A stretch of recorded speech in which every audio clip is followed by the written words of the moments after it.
Well, from the angle of social commentary or social critique, the Diddy case is quite rich. There's a lot to talk about. For me, the most interesting thing is what is demonstrated on multiple levels about the Western psyche. I mean, whether it's Weinstein or Epstein or Diddy or, say, R. Kelly or Dominique Strauss-Kahn, who everyone forgets about, the predation and the degeneracy of the super rich is always met with disingenuous shock and disgust. While simultaneously, without fail, we're also always told that everyone knew what these people were doing for years. And in fact, I think that most people do understand that this is how the super rich behave. So the shock is not genuine. But if we're being honest, the disgust isn't genuine either. Because in fact, being rich enough to behave this way is precisely why many people want to be rich.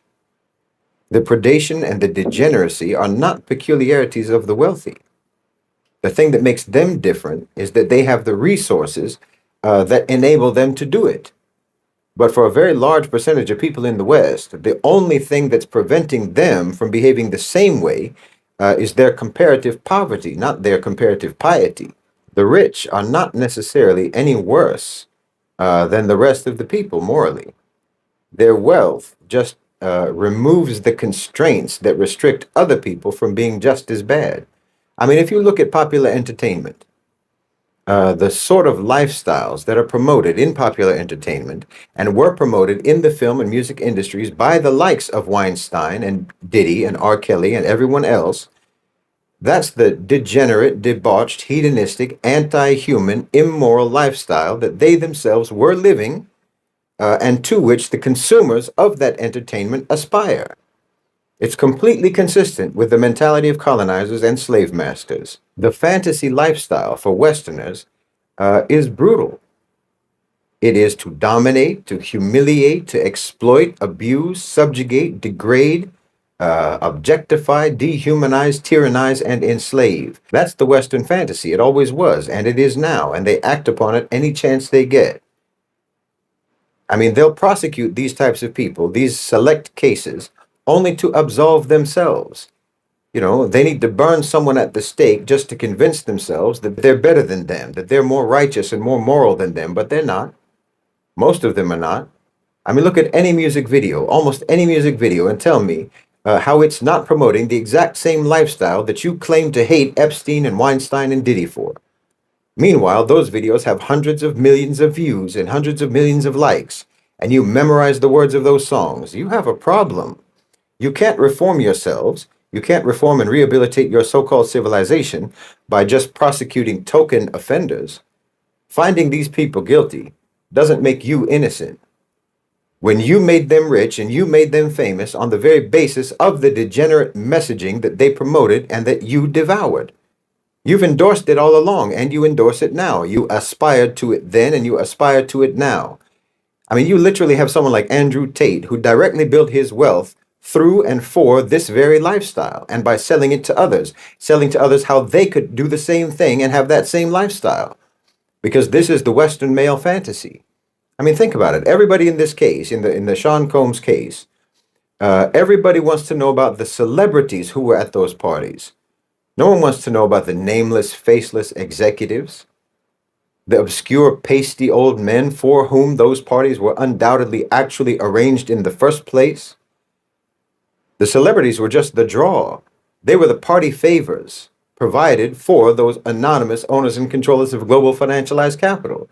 But you want to know about the celebrities because even in your proclaimed disgust, you're still fantasizing. So I find the selective disgust to be performative.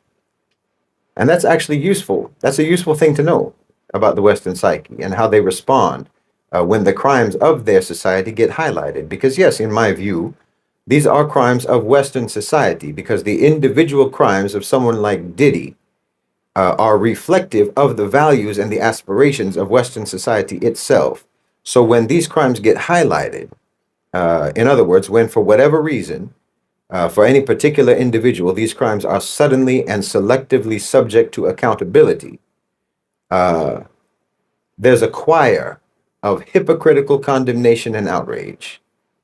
Now, that matters to me, for instance, in the context of the Article 6 campaign to expel the United States from the United Nations, because just like Diddy or Weinstein or whoever, just like those criminals, and just like how everyone has known about their degeneracy for years, so too everyone knows about America's crimes. And just like with Diddy or with Weinstein, everyone is complicitly silent until the moment of accountability comes. Then they all rush to a microphone to distance themselves and disown the criminal with self absolving condemnation. So, this is why you might see France and the UK not veto Article 6 at the Security Council, because once we bring all the US violations to light in an official venue, not just in an essay or a book or a lecture or what have you, but actually in an official legal venue, violation after violation, crime after crime, human rights abuse after human rights abuse, stretching back for 8 decades, and call it out for what it is, why France and the UK are likely to act just like every associate of Diddy or Weinstein or Epstein or any of these other degenerate predators and race each other to the podium to condemn and distance themselves and exonerate themselves and try to salvage their own reputations and polish their own image and assure the world of how good they are, how law-abiding they are, how principled they are by throwing America under the bus. I mean, do you think that any of the European colonial powers were actually happy to watch the US take over their empires? No. France and the UK are both seething with bitterness and resentment and envy.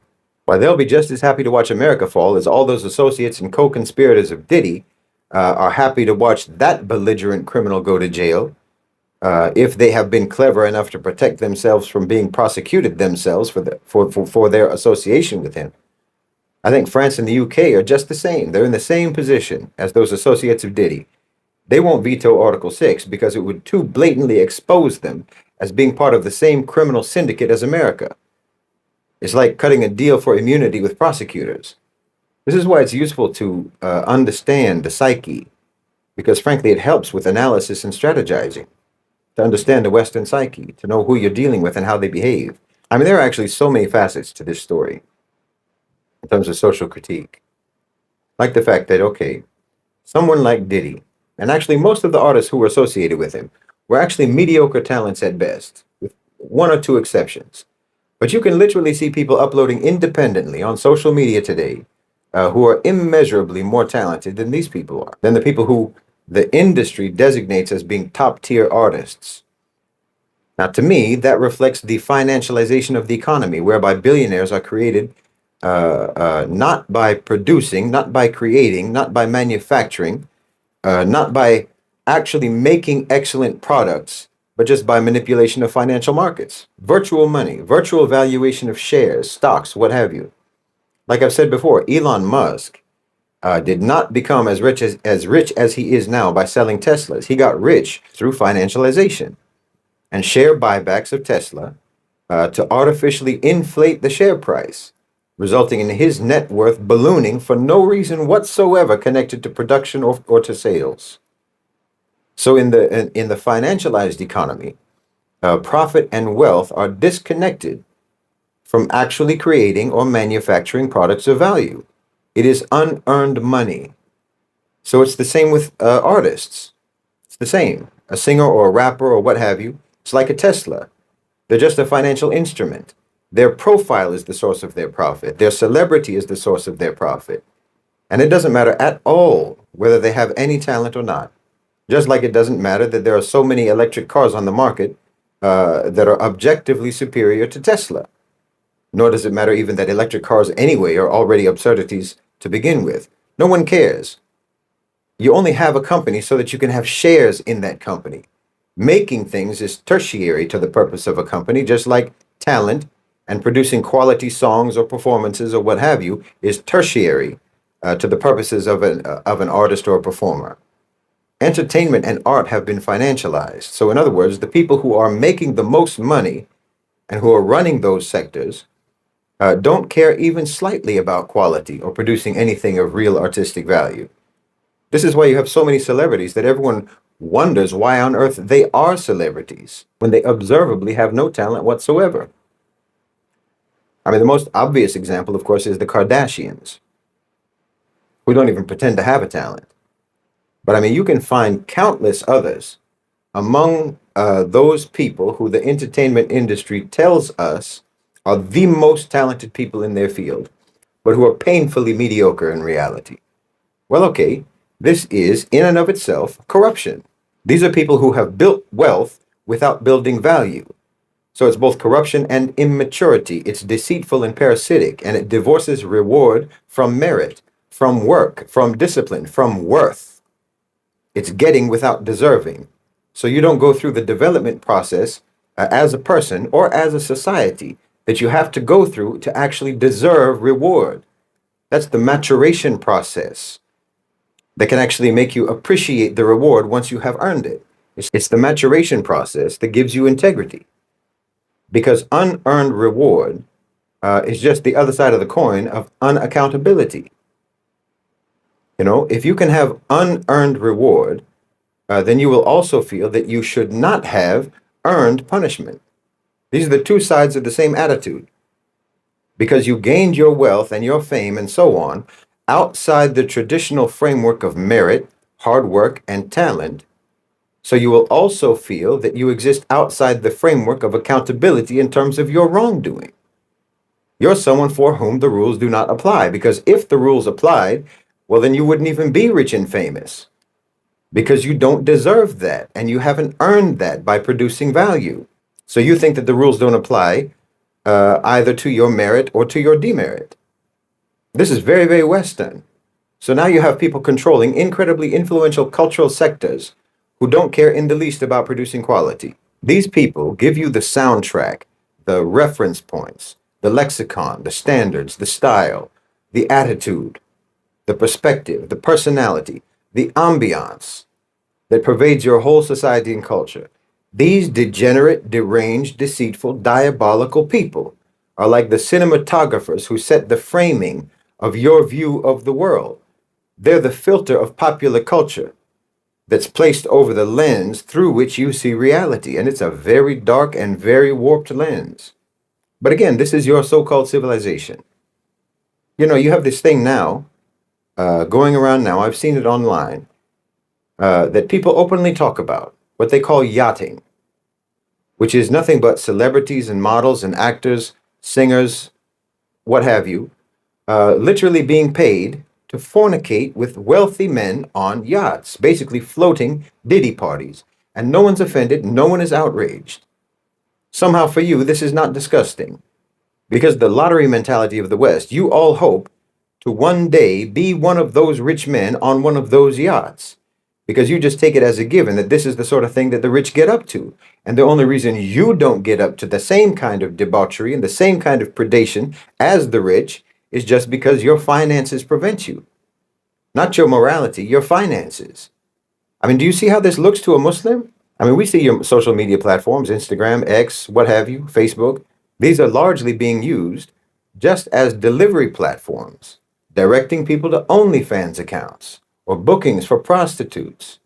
Your whole popular culture hypersexualizes women, glorifies violence, condones prostitution, promiscuity, drug use, drinking, pimping, gangsterism, and crime. And then you clutch your pearls in shock and disgust when one of you gets caught doing in real life what you always promoted in your songs and videos and movies. When you get caught acting in real life the same way that you acted on screen. When you get caught living the lifestyle that all of you tell each other is living the dream. Right? It looks to a Muslim like the only thing that you're actually offended about or outraged about is the getting caught part. But then, like I said, you just use those opportunities as a chance to pretend to be disgusted by the behavior of people whom you made rich because they promoted that same behavior in their songs and movies and videos. I mean, why weren't you disgusted by it when it was put to a beat? Why, if Diddy had released tapes of his parties in the form of music videos, his net worth would have tripled, and he probably would have gotten a VMA award. Because the fact is, you approve of all this. You aspire to it. And in fact, that degenerate lifestyle, that predation, and that debauchery with impunity is actually the American dream. It's the colonizer, slave master, Western imperialist dream. And for anyone who's over there in the States or in the West who genuinely, truly does feel disgusted and outraged over this kind of thing, because I know there are some of you, all I can say is, you know how they talk about situational awareness, having that awareness of your surroundings and what's going on around you so that you can be alert to any threats or dangers nearby. Well, let's call this civilizational awareness. And just like someone who is oblivious to the threats and dangers around them on the street, you say that they have low situational awareness. Well, you have low civilizational awareness because you are truly walking around in a cloud of propaganda and indoctrination and obliviousness about the reality of the so called civilization that you live in. You think that you're walking around in a park in the middle of a sunny afternoon surrounded by flowers and fuzzy animals, but you're actually in a dead end alley at 3 in the morning in the pitch dark and you're surrounded by psychopaths and serial killers. No, people like Epstein and Weinstein and Sean Combs are not anomalies. You're the anomaly. And in that predatory society, that makes you nothing but prey.